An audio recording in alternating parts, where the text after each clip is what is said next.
Oke, assalamualaikum warahmatullahi wabarakatuh. Pada pertemuan kali ini kita akan mempelajari materi pemesinan CNC, yaitu pemrograman pada mesin CNC bubut. Pertemuan sebelumnya kita sudah mempelajari tentang parameter, baik itu parameter pemotongan maupun dari jenis-jenis alat potong pada mesin bubut itu sendiri. Ya, oke. Pada materi kali ini saya akan menjelaskan beberapa hal atau submateri yang akan kita pelajari. Jadi di pemrograman CNC bubut ini ya, kita akan mempelajari tentang sistem persumbuan, yaitu sumbu di mesin CNC bubut, kemudian jenis pemrogramannya seperti apa, dan juga kode dasar atau struktur program pada mesin CNC bubut ya. Oke, langsung saja kita masuk ke submateri yang pertama, yaitu sistem persumbuan. Nah, untuk mesin CNC bubut ya, yang harus kalian pahami bahwa mesin CNC ini menggunakan sistem sumbu ya. Di mesin CNC bubut terdapat dua sumbu, yaitu sumbu X dan sumbu Z. Mana itu sumbu X dan mana itu sumbu Z bisa kita lihat pada ilustrasi gambar berikut. Jadi sumbu X itu adalah sumbu yang tegak lurus terhadap spindle mesin bubut. Jadi di sini ada letak spindle ya. Letak spindle ini memiliki sumbu seperti ini. Nah, sumbu tegak lurusnya itu adalah sumbu X ya. Kemudian untuk sumbu Z ya, sumbu Z adalah sumbu yang sejajar dengan sumbu spindle. Berarti sumbu yang sejajar dengan sumbu spindle ini dinamakan sumbu Z. Jadi pada mesin CNC bubut terdapat dua sumbu, yaitu sumbu X yang searah tegak lurus dengan spindle, atau kalau kita nyebutnya gerakannya secara melintang. Kemudian ada sumbu Z yang sejajar dengan sumbu spindle, yang kalau kita nyebut gerakannya memanjang. Nah, di sumbu mesin CNC bubut ini juga memiliki arah. Arahnya itu ditandai dengan arah positif dan arah negatif. Secara sederhana atau paling gampang ketika mau membedakannya arah positif atau arah negatif itu adalah gerakannya dari benda kerja. Jadi saya contohkan seperti ini ya, ini sumbu X ya, ini sumbu Z. Sumbu X ini nanti dibaca sebuah diameter ya, kemudian sumbu Z ini dibaca jarak. Untuk mengidentifikasi arahnya positif atau negatif, yang penting adalah gerakannya itu menjauhi atau mendekati benda kerja. Ketika sebuah pahat itu mendekati benda kerja, itu berarti dia berjalan ke arah negatif. Ketika dia menjauhi benda kerja, berarti dia berjalan ke arah yang positif ya. Ketika X ini misalnya pahatnya menjauhi benda kerja, berarti pahat itu bergerak ke arah positif. Secara Z juga sama. Jika pahatnya itu menjauhi benda kerja, berarti Z-nya itu berjalan ke arah yang positif. Seperti itu ya. Jadi pada mesin CNC bubut terdapat dua sumbu, yaitu sumbu X ya, sumbu Z. Sumbu X ini nanti dibaca diameter ya, dan sumbu Z ini dibaca jarak. Letaknya sumbu X tegak lurus dengan sumbu spindle dan sumbu Z ini sejajar dengan sumbu spindle. Seperti ini ilustrasinya. Ini adalah benda kerjanya.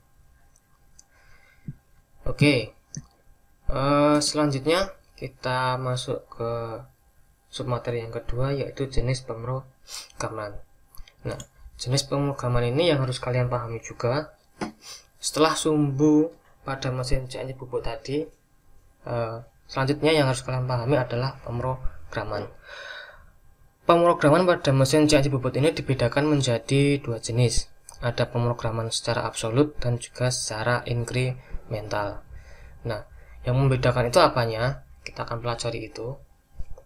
Jadi, untuk yang pertama, pemrograman absolut itu adalah metode pemrograman yang menggunakan satu titik referensi, atau titik referensinya itu tetap dan dijadikan sebagai ukuran berikutnya, atau dijadikan sebagai referensi ukuran berikutnya. Saya ilustrasikan seperti gambar berikut ya. Di sini ada saya simbolkan rumah, ada pabrik, ada stadion, dan ada kantor. Nah, jarak dari rumah dan pabrik ini nanti akan diukur. Jarak antar bangunan ini akan diukur secara absolut ataupun inkremental. mental. Nah, di sini saya contohkan dulu menggunakan absolut. Secara absolut berarti kita menggunakan satu titik referensi yang tetap dan tidak dirubah. Di sini saya jadikan rumah sebagai salah satu titik referensi. Jadi untuk mengukur antar bangunan ini bisa ditulis sebagai berikut. Jarak antar rumah ke pabrik itu 10 km, kemudian jarak antar rumah ke stadion itu adalah 22 km, kemudian adalah jarak ke rumah ke kantor adalah 40 km. Nah, ini merupakan pengukuran secara absolut. Karena apa? Karena satu referensi atau rumah ini kita jadikan sebagai satu titik referensi atau titik acuan untuk mengukur jarak bangunan berikutnya. Ya, kita lihat pemberian ukurannya. Ini kan kita mengacu pada satu bangunan ini atau satu bangunan rumah. Nah, itulah yang dinamakan pemrograman secara absolut. Untuk secara inkremental, ya, ini adalah dimana titik referensinya itu selalu berubah, atau titik referensi yang terakhir yang dituju itu menjadi titik referensi ukuran berikutnya. Seperti yang gambar sebelumnya, ada bangunan rumah, pabrik, stadion, dan kantor.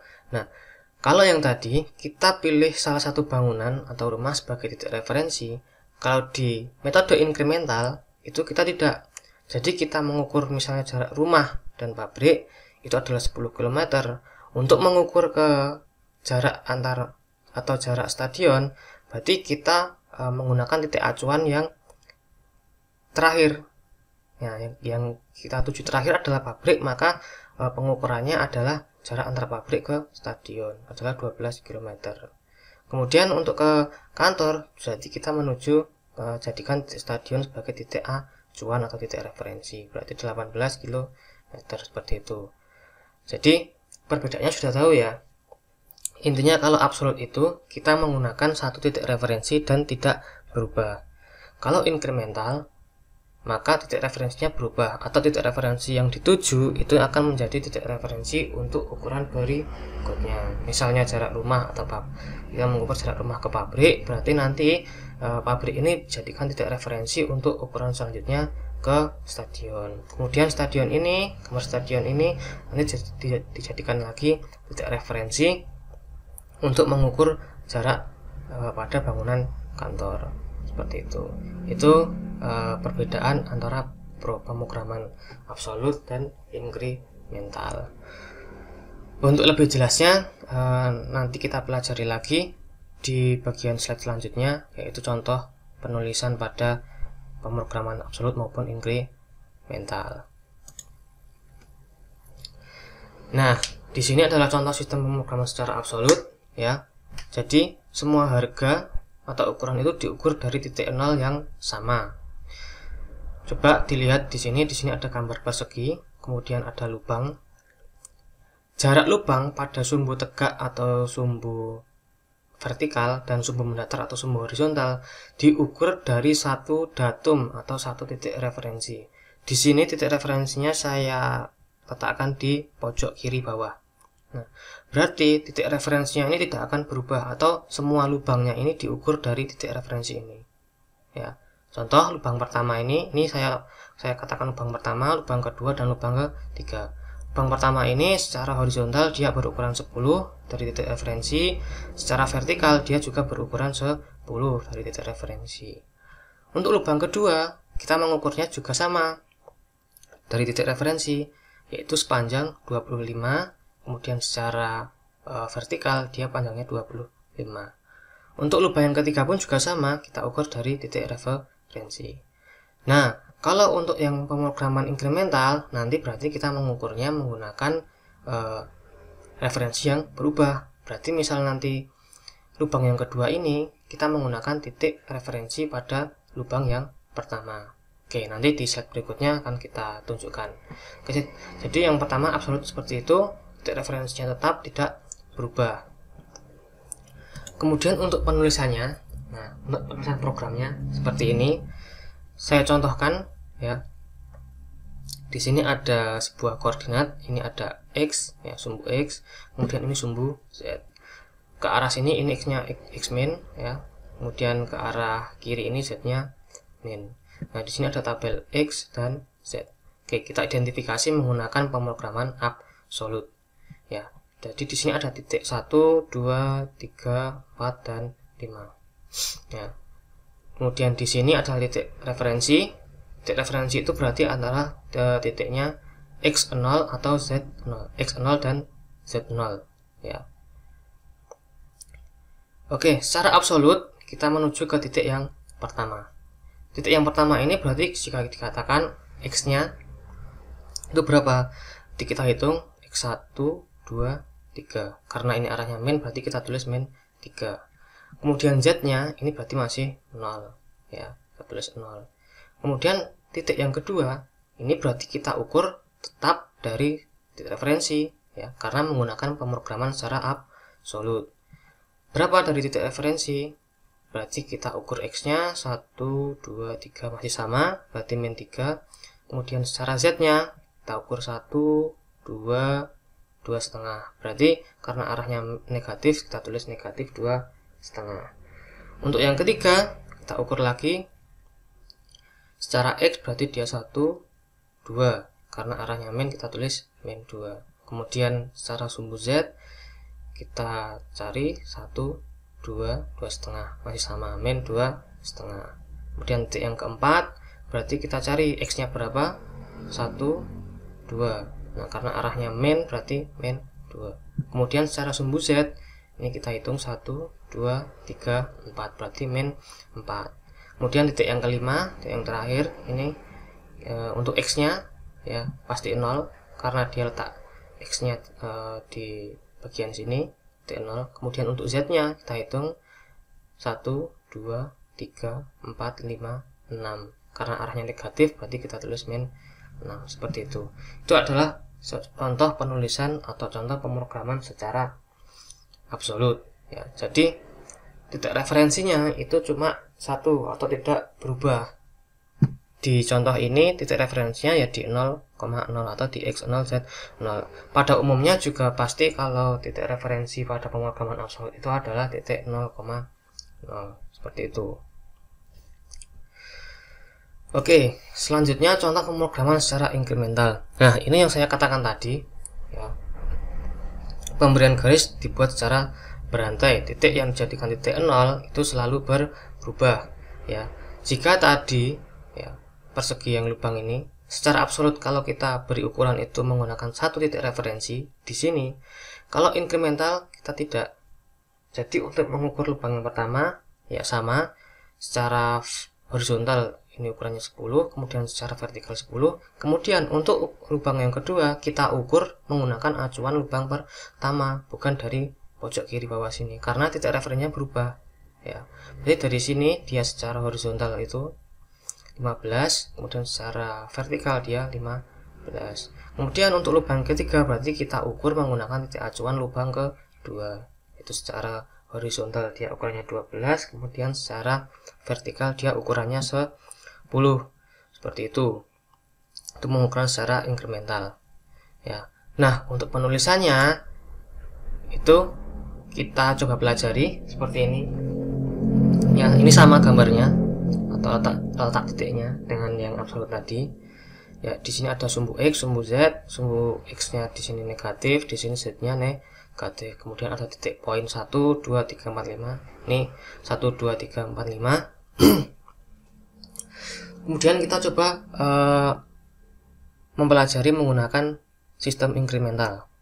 Oke, di titik yang pertama ini atau poin pertama berarti kita ukur x-nya ada berapa, x-nya ada ke titik berapa. 1, 2, 3. Karena arahnya min berarti kita tulis negatif. Kemudian z-nya masih di titik 0, ya. Ini masih z-nya 0, belum ada gerakan. Kemudian ke titik poin nomor 2. Nah, bedanya kalau tadi kita menggunakan titik referensi ini, kalau sekarang kita menggunakan titik referensi poin 1. Jadi poin 1 ini kita jadikan referensi untuk yang poin 2. Jadi untuk poin nomor 2 ini kita ukur x-nya berapa.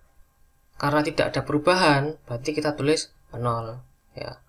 Kalau kita menggunakan absolut berarti x-nya 1, 2, 3, x-nya pasti 3. Tapi karena kita menggunakan inkremental, ya, kita jadikan acuan itu titik referensi yang terakhir atau yaitu poin nomor 1.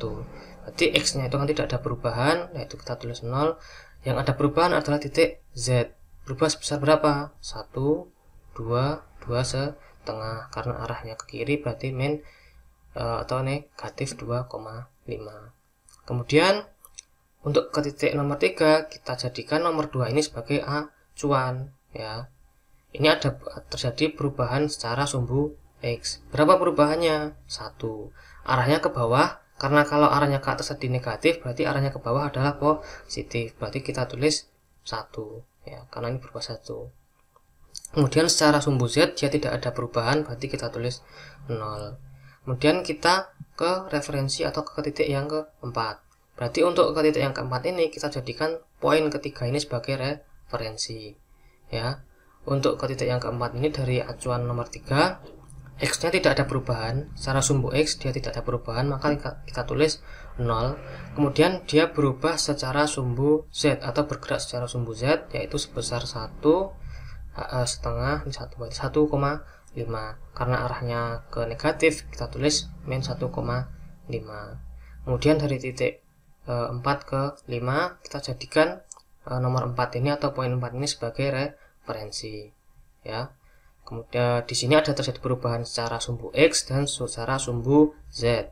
Nah, secara sumbu X dia berubah sebanyak 1, 2. Ini karena arahnya ke bawah itu berarti positif, kita tulis 2, 1, 2. Kemudian arah Z-nya 1, 2, ke arah negatif berarti kita tulis min 2. Seperti itu. Oke. Itu adalah contoh pemrograman secara absolut dan inkremental. Intinya adalah titik referensi yang kalian jadikan itu berubah atau tidak ya. Kalau tidak berubah atau tetap atau cuma di situ saja, berarti itu pemrogramannya secara absolut. Kalau berubah-ubah itu berarti dia menggunakan pemrograman secara inkremental ya. Kalau yang absolut tadi berarti titik referensinya dia bakal di sini terus. Jadi mau titik nomor 4, titik nomor 5 ini dia akan diukur dari titik referensi ini. Kalau inkremental dia mengukurnya dari titik referensi sebelumnya. Jadi untuk mengukur poin nomor 4 ini dia akan menjadikan nomor 3 sebagai titik acuannya. Untuk mengukur nomor 3 dia menggunakan titik 2 atau poin 2 ini sebagai referensi atau acuannya. Seperti itu. Itu adalah contoh sistem pemrograman secara absolut dan inkremental. Ya, untuk lebih jelasnya atau lebih detailnya nanti akan saya jelaskan lagi pada saat pembelajaran tatap muka atau pembelajaran simulasi. Oke. Ya. Itu adalah sistem pemrograman absolut dan inkremental. Oke, yang terakhir adalah kita belajar tentang struktur program atau struktur kode pada pemrograman CNC Bubut. Nah, untuk struktur program CNC Bubut atau penulisannya itu saya akan jelaskan sederhananya seperti ini. Jadi dari tabel ini nanti kita ambil program itu terdiri dari beberapa blok. Ya. Blok itu apa? Nanti kita pelajari seperti ini.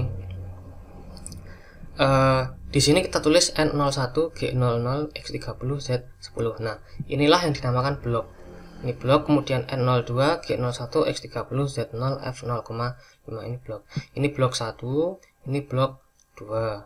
Seperti itu. Nah, blok itu terdiri dari beberapa kata. Jadi saya ambil blok 1 ini ya. Di sini saya ambil blok. Nah, ini ada kata G01, X30, Z0. Ini adalah kata. Nah, kata itu terdiri dari kombinasi huruf dan angka. Huruf itu bisa kita sebut address dalam pembelajarannya nanti. Kemudian untuk angka, ya angka. Kita ambil contoh G01 berarti ini G-nya ini hurufnya G. Kemudian 01-nya ini angka. Untuk G-nya itu apa, Pak? Atau 01-nya itu apa? Nanti kita pelajari di bagian pemrograman bagian 2 ya. Yang di sini yang saya tekankan adalah kalian tahu dulu bagaimana itu struktur program dari CNC Bubut. Jadi menulisnya itu seperti apa. Nah, blok-blok seperti ini itu kita dapat menggunakan tabel bantuan. Tabel bantuan seperti ini ada N, ada G, X, Z, F. Ini untuk yang mesin bubut ya. Nah, kalau nanti di mesin fresh nanti ada sumbu Y, mungkin juga ada H. Kemudian di sini juga bisa kita ganti nanti bukan G, bisa juga di sini nanti kita isi M. Ya, ini saya ambil contohnya saja, tabel bantuan seperti ini. Kemudian dari tabel bantuan ini kita tuliskan ke program blok seperti ini. Jadi kita ambil N01, G00, X30, Z0. Karena F-nya tidak ada, berarti kita tidak usah tulis, nggak apa-apa. Kemudian N02, G01, X30, Z0, F0,5. Nah, jadilah program blok seperti ini. Ini ada blok 1, ada blok 2. Kemudian yang saya jelaskan tadi, setiap blok terdiri dari beberapa kata, dan setiap kata terdiri dari kombinasi huruf dan angka. Seperti itu. Oke, di sini ada beberapa definisi address atau keterangan address atau huruf tadi. G itu apa, X apa, Z apa, itu ada keterangannya. Jadi seperti ini ada N10, G, X, Y, Z, F, S, T, D, M, H. Ya, itu. Untuk N ini adalah menyatakan alamat nomor blok. Ya. Dan 10 ini adalah nomor bloknya. Jadi misalnya N01 berarti itu untuk menyatakan blok nomor 1. N05 berarti itu blok nomor 5. Seperti itu. Itu N dan 10 ini saling berhubungan. Kemudian ada G, seperti G00, G01, G02 nanti akan kita pelajari. G ini adalah preparation function atau G-code atau kode G. Itu nanti kita gunakan untuk menggerakkan sebuah pahat ya. Baik itu secara cepat G00 maupun secara lurus G01 ataupun secara melingkar pakai G02 atau G03. Nanti kita pelajari di bagian yang kedua atau bagian selanjutnya. Kemudian ada X, Y, Z, ini adalah positional data. Kalau di mesin CNC Bubut itu kita gunakan X dan Z. Ya, itu adalah sumbunya tadi. Untuk positif dan negatifnya seperti yang saya bilang tadi, kalau menjauhi benda kerja berarti dia bernilai positif. Kemudian untuk F ini adalah feed atau kecepatan pemakanan. Ini saya jelaskan di materi yang sebelumnya di parameter pemotongan. Kemudian S itu speed, kecepatan spindle, satuannya RPM. Ini juga sama, sudah saya jelaskan di materi pemotongan atau materi parameter pemotongan mesin CNC Bubut. Kemudian T ini tool atau alat potong. Kalau di mesin bubut berarti pahat. Kemudian D tool offset number. Kemudian M ini miscellaneous function. Ini nanti ada beberapa kode M juga. Untuk menghidupkan spindle itu M3, untuk mematikan spindle M5, untuk menghidupkan ukulan M8, mematikan ukulan atau cairan pendingin itu M9. Seperti itu. Kemudian ada H ini auxiliary function, biasanya digunakan pada CNC fresh. Oke, itu. Nah, ini adalah salah satu contoh penulisan program pada mesin CNC Bubut. Jadi setelah menggunakan tabel bantuan tadi, kita konversikan menjadi sebuah program blok-blok seperti ini. Ini ada N01 berarti blok nomor 1, N02 blok nomor 2 sampai blok nomor 9. Nah, isi dari blok itu ada beberapa macam di blok nomor 1. Di blok nomor 1 ini ada kode T0101. Ini artinya dia menggunakan pahat nomor 1. Dan yang nomor 2 dia menggunakan kode M3 S1000 berarti dia memutar spindle searah jarum jam dengan kecepatan 1000 rpm. Seperti itu. Kemudian di blok nomor 4 ini ada kode G00 X30 Z5. Nah, inilah yang dinamakan kata, ini yang dinamakan blok. Kemudian yang huruf ini adalah address, yang angka adalah angka, atau setiap kata ini terdiri dari kombinasi huruf atau address dan juga angka. Seperti itu. Oke, jadi yang saya tekankan pada pemrograman atau struktur program mesin CNC Bubut ini adalah kalian tahu dulu bagaimana itu penulisannya atau bagaimana mengidentifikasi program pada mesin CNC Bubut. Jadi mana itu blok, mana itu kata, mana itu address. Dan beberapa kodenya nanti akan kita jelaskan di bagian selanjutnya. Intinya kalian tahu dulu bahwa cara penulisannya itu seperti ini ya.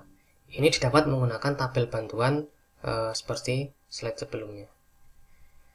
Oke, jika nanti ada yang ditanyakan, silahkan pada saat pembelajaran tatap muka terbatas atau pembelajaran simulasi, silahkan ditanyakan sebanyak-banyaknya.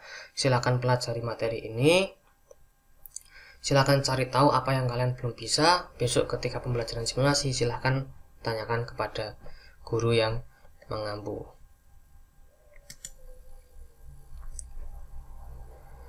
Oke, mungkin untuk materi kali ini itu dulu yang saya sampaikan. Terima kasih. Wassalamualaikum warahmatullahi wabarakatuh.